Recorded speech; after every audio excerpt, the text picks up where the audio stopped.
আলোচনা সার্বিক বিষয়টা নিয়ে আলোচনা হলো ইছামতি নদী নিয়ে এবং ইছামতির যে উৎসমুখ এবং সেই উৎসমুখ যদি ফিরিয়ে আনা যায় তাহলে আমাদের আর এই বন্যার জলে আমাদের ডুবতে হবে না। আমাদের যে মাথা ভাঙা থেকে যে চুন্নি ওখান থেকে আমাদের ইছামতির উৎসমুখ শুরু হয়েছে এবং ওই জায়গাটা বন্ধ হয়ে যাওয়ার জন্যে আজকে সাধারণ মানুষ আমরা বন্যার কবলে পড়ছি।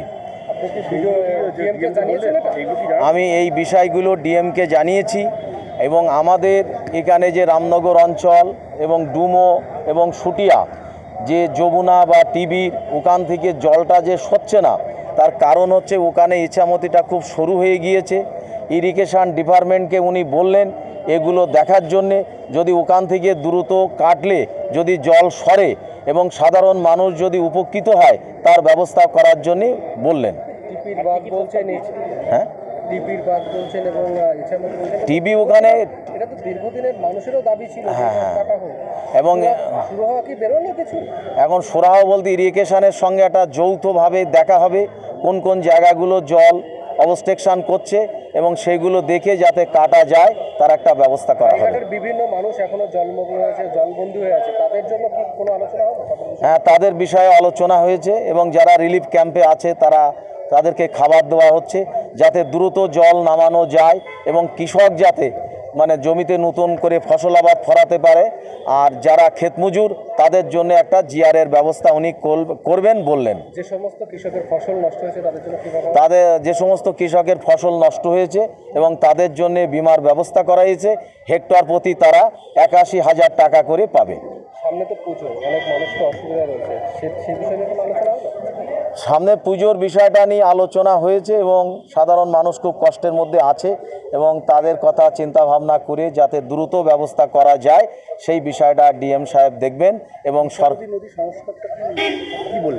ইছামতি সংস্কারের বিষয়ে কালাঞ্চির ব্রিজ থেকে সংগ্রামপুর ঘাট অবধি একটা বড় পরিকল্পনা নেওয়া হচ্ছে যাতে জলটা সরানো যায়।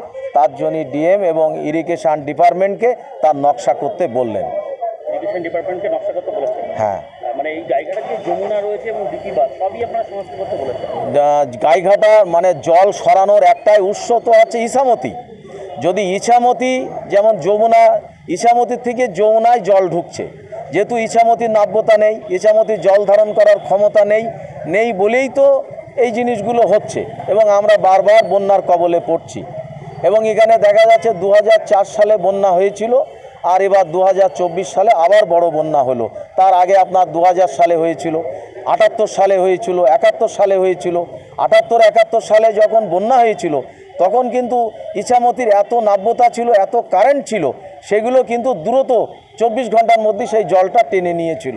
কিন্তু এখন ইছামতির নাব্যতা না থাকার জন্যে আপনার জলটা দেখা যাচ্ছে যমুনায় উঠছে, বিভিন্ন খালবিলি উঠছে, ইছামতিতেই নাব্যতা নেই এবং ইছামতিতে জল সরছে না। ইছামতিটা একটা খালের মতো হয়ে গেছে। আমার নাম বাসুদেব ঘোষ, আমি রামনগর গ্রাম পঞ্চায়েতের উপপ্রধান।